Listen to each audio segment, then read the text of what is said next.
Colors of Politics, NRI, on RI Free Radio. Just as the rainbow has many colors, there are multiple opinions and views of the way our state government should be run. Let us be to the point and deliver the truth.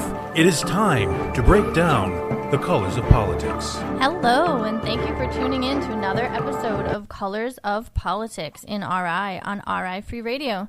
Don't forget you can follow us on social media, Facebook and Twitter at Colors of RI. And this episode is sponsored by Rhode Island doTERRA. You can find it online, tinyurl.com/RI, doTERRA,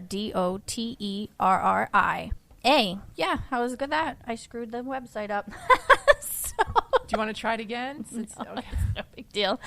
Don't worry, I murder something once or twice. Tonight we have an awesome author and Rhode Island resident. We have Rachel L. McIntosh, and she has written 3 different books and has lots of different experience in the political world. And she's going to tell us a little bit about herself and her books and why she decided to write these books. Well, thank you for coming on. Well, thank you so much, first off, for having me. I do appreciate your invitation. And I'm so excited to be down here at RhodeIslandFreeRadio.org again. This is pretty cool. People that don't know about this, it's a pretty cool location tucked away in West Warwick, Rhode Island, in a kind of old-fashioned mill building. We are a mill building. Yeah. And or once was a mill. To me, it's just cozy. It's cozy, and it reeks of creativity. And I'm happy to be here talking about it because it feels like home. I used to live in Boston in an old tuxedo factory, and that is where, well, you're not supposed to live in it. It was a non-live-in space, and I was living in it, and that's when I found out I had MS. And it was at that moment I realized I had to go get health insurance. And so I married somebody who lived in Connecticut, and when I was in Connecticut, that husband said, "You got to get a real job." So I went to a temp agency, and they placed me at a defense contractor because I knew how to use email. That's how, that literally is like, oh, you know how to use email? Great, you can work at this defense contractor. So I ended up there, and I wish it was still that easy. Yeah, it was that easy. And the place I went into was it was a small shop, not much when I should say shop. It used to be over 100, maybe 150 employees. By the time I got there, had gotten smaller, and they were looking to sell themselves to anyone that would buy them. And I got hired because of the email situation, and then we got purchased by this very large defense contractor. And I was called the marketing communications specialist. I didn't know what that meant. Like, did I wear rubber gloves? I don't know. But I was there and doing the emails, and having to deal with anything that went out of the house, meaning the proposals, the marketing, the press releases that went to the news. And by the time I left, well, first off, when they hired me, I was the youngest person there. Everybody was pretty darn close to retirement. That's why the email thing was such an important gift for the company. Like, oh, God, we don't know. So I was pretty young.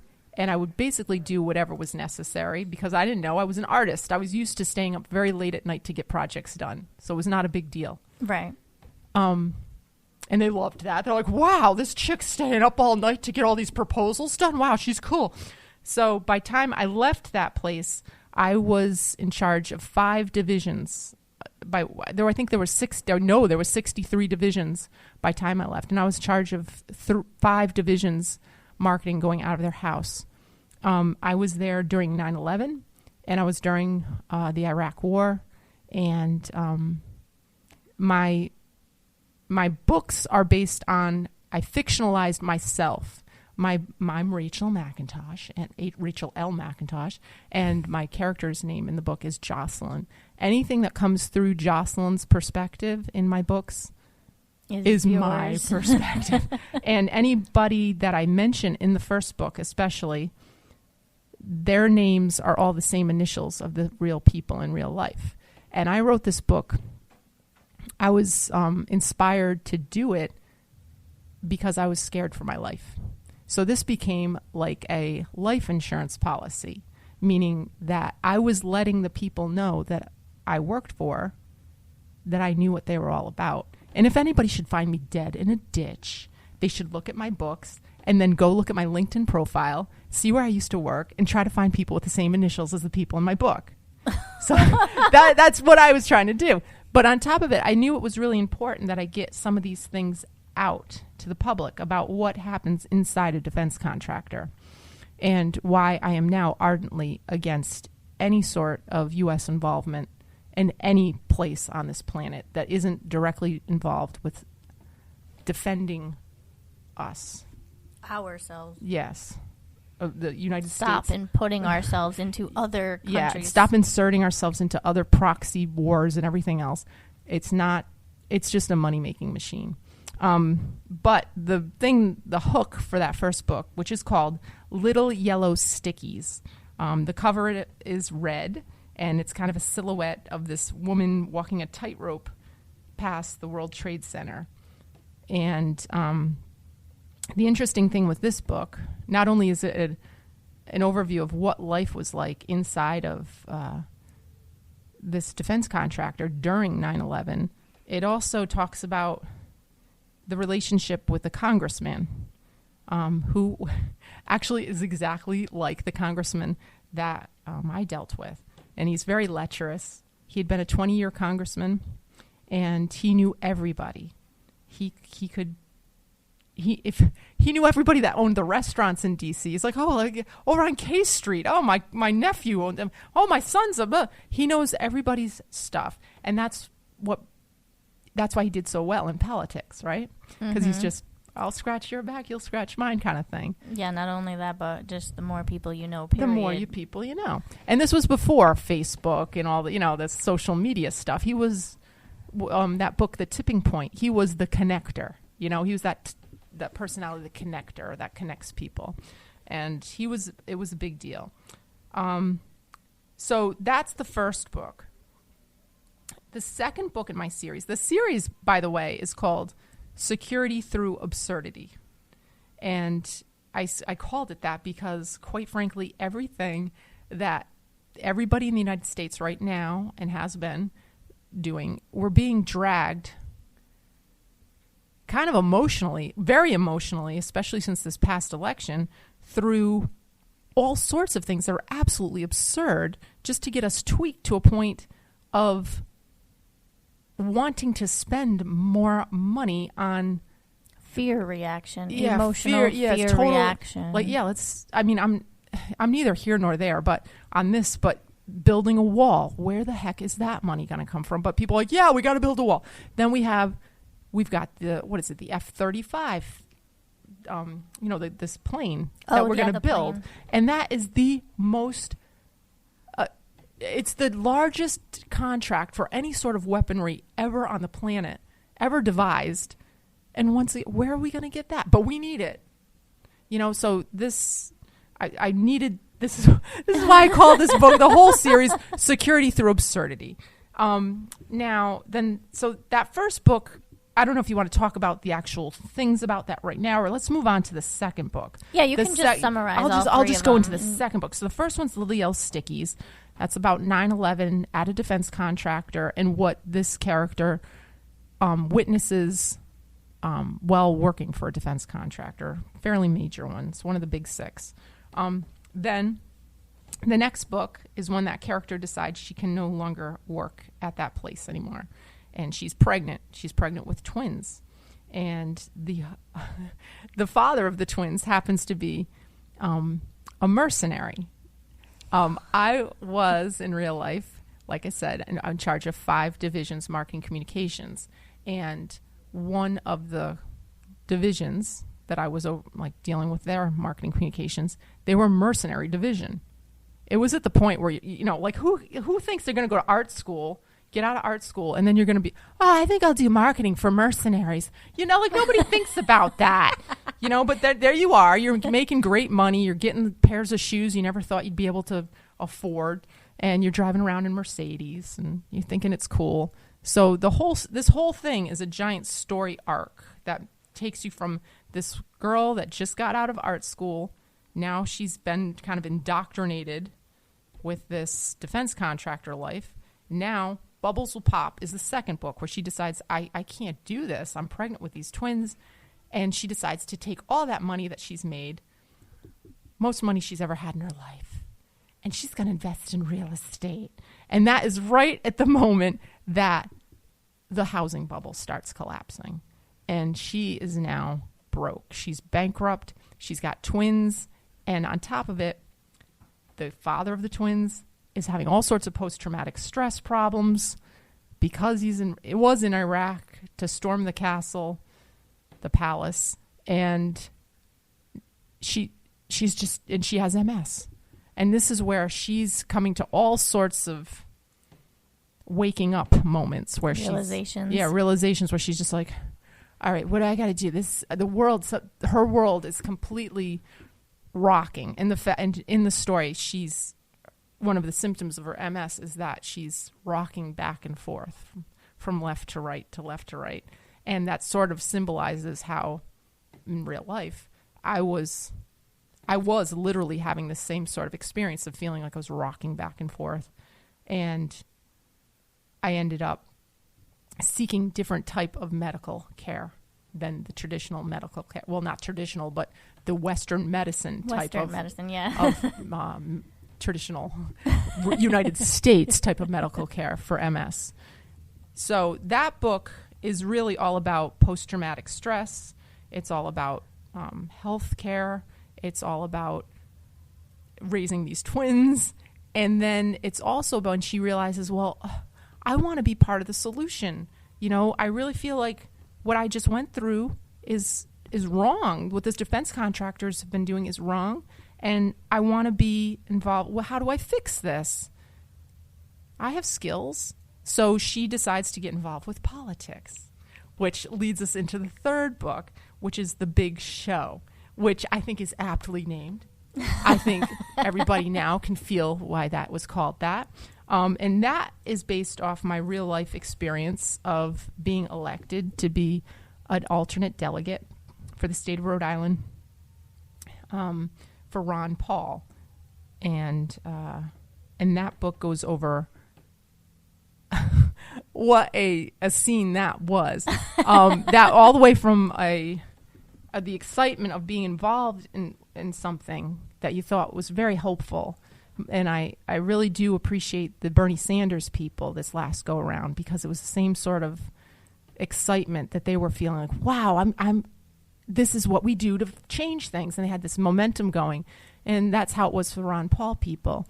And then all of a sudden the party decides to just like pull the rug out and kind of use that momentum to gain more people to sign up for their party. And, right. To get the party moving forward, but then to slip it. Yeah. So nonetheless, that's the third book called The Big Show. So Security Through Absurdity. I originally wrote it for Gen X because I figured, I'm Gen X, and that's my generation could obviously relate to all these stories. But going around to the different book shows and giving different talks, I'm realizing that my books are not going to the Gen X people. It's going to their kids. And their kids are really, really in touch with, they've grown up on the internet. So they have a lot of questions, like deep questions, that I wouldn't think come out of kids even younger than I would have imagined. I'm thinking, like high school teenagers? High school, and when I go to book shows, it's even younger. These kids, they know, like, they see the cover. This one, and blew my mind. This one girl, she came up. She had to be, I want to say, in 5th grade. And she said, oh, look at that. I know what those are. That's the World Trade Center. I said, yeah, it is. She goes, didn't ISIS blow those up before they changed their name? Weren't they called something else? And I said, yeah, they were. So I start talking to her. Her mother's like kind of like sneaking around in the background, like, what's going on? So I try to like talk to the mother, and the mother's just like, yeah, well, because Gen X is pretty much blown out on this topic, and they're trying to raise kids up on what they think is the real life. And so they kind of shut down. The kids in high school, they'll come right up to me, and I say, like, somebody came up, and in the same show, this kid comes up. He's with his dad, and the big show has the picture on the cover is the same sort of style as the other ones. It's kind of a silhouette of this woman on a tightrope following an elephant. And I tried to explain that, well, this one is about the 2012 RNC in Tampa, Florida. And although I don't mention him by name, it's about the Ron Paul campaign. And he goes, oh, I know about Ron Paul. I was like, yeah. And he goes, well, why? What was so bad about it? I said, for one, there was this hurricane, and it wasn't a hurricane. They lied to everybody on TV, and they had the whole country thinking a hurricane was coming through. And they took the opportunity to then cancel the first day of the convention and change all the rules for the whole party. And the kid goes, do you mean, wait a minute, the hurricane? I said, yeah, there wasn't a hurricane. He goes, were they doing geoengineering? I was like, let me shake your hand. I was like, right on, kid. No, but they weren't. I go, no, this wasn't geoengineering. This was just a flat out lie. I said, but the kid's father is like looking at me like, can you just stop encouraging him kind of look, And I was like, no, this kid, this is good. So that's when I got back, and I decided, okay, I've got to make this more accessible to younger people. Granted, people that are our age, Amy, they get a kick out of this because they've lived through all this stuff, but there is so many that were clueless through the whole thing. For instance, and I'm going to say this: the different generations react differently too. Like at the book shows I'm talking about, you get the elderly people who are maybe like my parents' age. They think like the school systems are so fantastic, and they're still thinking like, oh, you just save money in the bank and you're going to be able to retire. And it's like, what are you talking about? I mean, come on, lady. And they're just not into this story at all. It's kind of like the whole thing kind of it didn't happen for right them over their because head. They're in a different reality. They're retired. They're getting their Social Security, and they're upset that if anybody takes the Social Security away, that's what they've worked for, and that's a whole. You know what I mean? They're not really into thinking about why any of this might have happened, or the fact that everything has changed and it doesn't even work like that at all. Yeah, exactly. So, but the kids, like I said, they're really interested in this story because, first off, they were small and they saw their parents just freak out about certain stuff. A girl that was with that other little girl that asked me about the Trade Center towers, and another little girl that was with her, she looked at the second book, Bubbles Will Pop, which is green and has some houses in the background, and this woman is now falling off this tightrope thing. And she said, what's that book about? I said, oh, that's when the housing collapse happened in around 2007, 2008. And she said, oh, I remember that. I said, you do? She goes, yeah, I was really, really small, she said, and we had to move out of our house. The bank sold it. I was like, yeah, that's what the book is about. So, like, just talking to those kids, they can relate to pieces. They just warmed the cockles of my heart. I was like, so I realized this has to get to a broader audience. So there's plans now to turn this into a graphic novel, meaning a comic book, so that the kids can flip through it, and it'd be, I don't know how we'll handle it online, but to just print it out as a graphic novel. And I've also got 2 different screenplays going. One was originally a screenplay that I hired somebody to just adapt the books for the screen. Well, that turned into this guy just kind of went off on his own tangent about whatever, and it was a difficult 2-year process I went through with him. And he was actually, I think, the 3rd screenplay guy that I've worked with. But he and I at least could communicate and we could get along. And it was only recently, I think I want to say a few months ago, that I was like, look, this book is so different than this film that you're writing is so different than my books. I think we should decouple the books from the film. You're obviously a creative person. You know everything about screenwriting. You hit all the right points, the beats. You've got the beats down. But it doesn't match But the it book. doesn't go, it's not anything like, look, because basically he just used the names of the characters in the book and did this other kind of story around them. Now, little did I know, Amy, he didn't read the books. He listened to them, which is fine. Oh, I was like, okay, you did audiobooks? audiobook. Oh, no. He had Surrey on his iPhone read it to him in the Surrey voice. I was like, okay, first off, how do you... okay, so nonetheless, so that's how he came up with his screenplay, which we now have copyrighted and is on the market being sold. I get 50% of the sale. I'm like, go for it, mister. Let's sell this thing, and I'll make some money off For of that. anybody out there wondering what we're talking great. about, this is Rachel L. McIntosh and her book series, and she's now talking about a screenplay that happened. And this is Colors of RI on rifreeradio.org.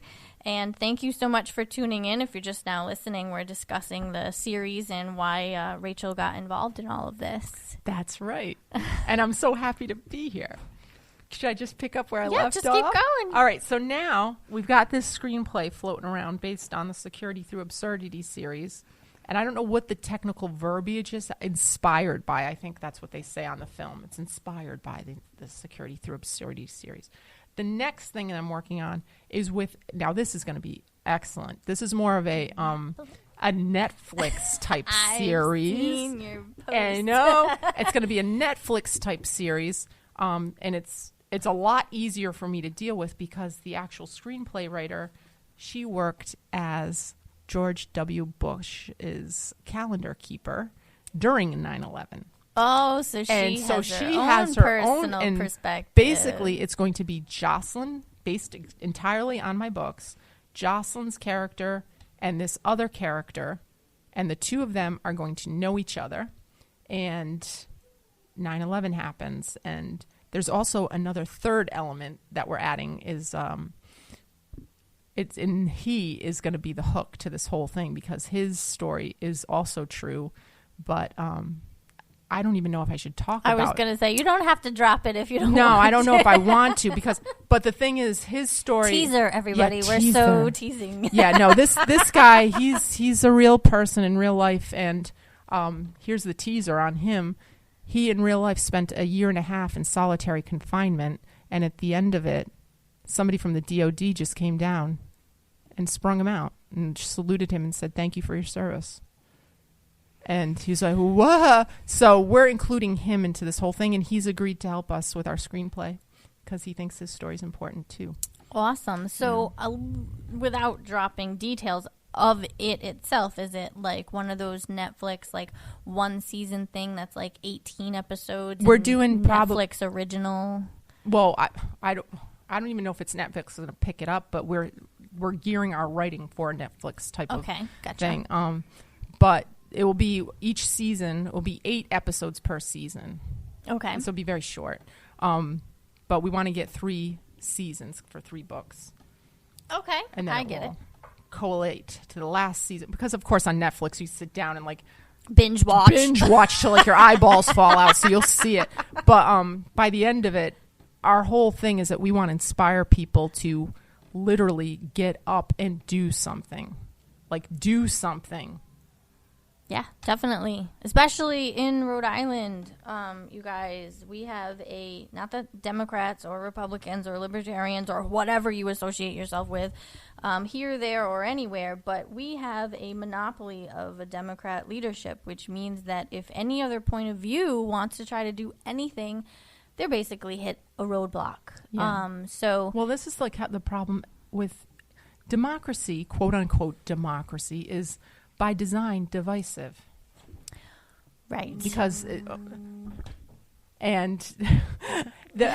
this is kind of why monarchies, even though, we are all yay American, we got the patriots that, like, fought the monarchy, and we're now this wonderful democracy. Our Constitution is superb comparatively the whole world over. It's wonderful. However, the idea of democracy most probably was inserted because it's so easy, relatively easy, to just take over and destroy the population by. I mean, we've only Divide been around. and conquer. Yeah, we've only been around for a couple hundred years. Yeah. I mean, this is like kind of an experiment. Yeah, I personally think it'd be better if there was no party affiliation. You paid attention to each person based on their individual values.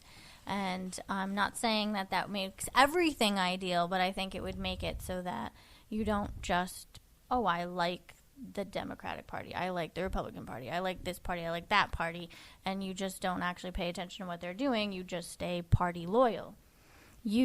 I think if none of us had a party attached to our names, politician-wise, I mean by none of us, you're all independent. Then you have no choice but to pay attention to every single one. What are their issues? What are they proposing? What are they doing? And so if you're voting, supporting, or donating towards them, it is by the person and there's no party affiliation. Now, that's unrealistic and never going to actually happen. Are we going to have, like, rainbows and unicorns floating over now? I know. I don't know. I don't know how. I don't know how that would work. But because people are so entrained, this entrainment that has happened, and it became made so visible this last election, that people literally are. Now, entrainment basically means brainwashed, right? But entrainment really is a thing, a mechanism that they use in marketing to get you to love a brand. Yeah. To get you to brand loyalty. Yeah, brand loyalty. If you're a Fox watcher, you love Fox. If you love NPR, you love NPR. I mean, this is, and just so you know, in real life, NPR and Fox watchers are almost the exact same people, the other sides of the coin, the same exact personality type, marketing people. You'll know what I'm talking about because they have the same need to latch on to certain things in their own personality, and that's what marketing does, and advertising does. It latches on. In this last presidential campaign, we had almost 2 years of the precursor of it. I mean, this was the longest campaign in, like, I think it was a year and a half. Yeah, that people were getting lambasted with the by the time we're talking about pussies, we're talking about. I mean, it was ridiculous.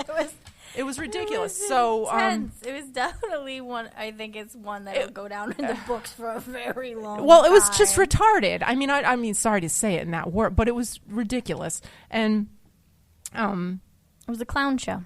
Yes, it was a big show. Yeah, big show. It was a circus. Yeah, like the cover of my book. So my thinking though is, I think it would really help. I don't know if you've ever tried this, if you've ever been in a group meeting where if you've got to vote on something, give everybody sticky notes. Once again, Little Yellow Stickies, the first book in the series.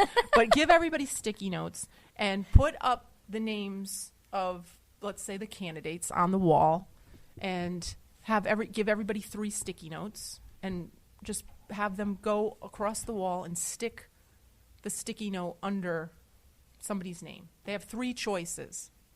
And then at the end of the thing, step back and say, okay, who got the most, and have that person win. Mm-hmm.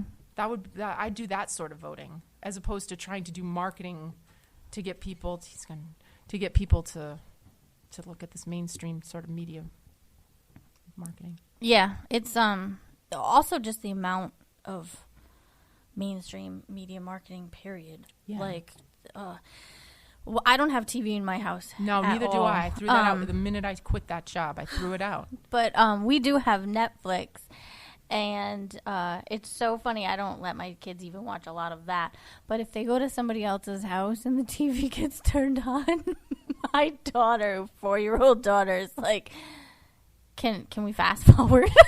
She doesn't get that, this is real TV. Yeah. Because she doesn't have any experience with real TV and all this bombarded marketing of politics and pharmaceuticals, because they're 80% of all TV marketing. That's right. But, yeah, it's crazy. So this is part 1 with Rachel on Colors of Politics. We are going to be doing a second segment and getting into even more detail with her. So don't forget to tune in again. And you can find us on Facebook and on Twitter at Colors of RI and Periscope too, although we are not really using that one yet. But follow us so you'll get notification when we do. listen on rifreeradio.org. And thank you so much for tuning in. And thank you, Rachel, for coming on. Oh, thanks for having me.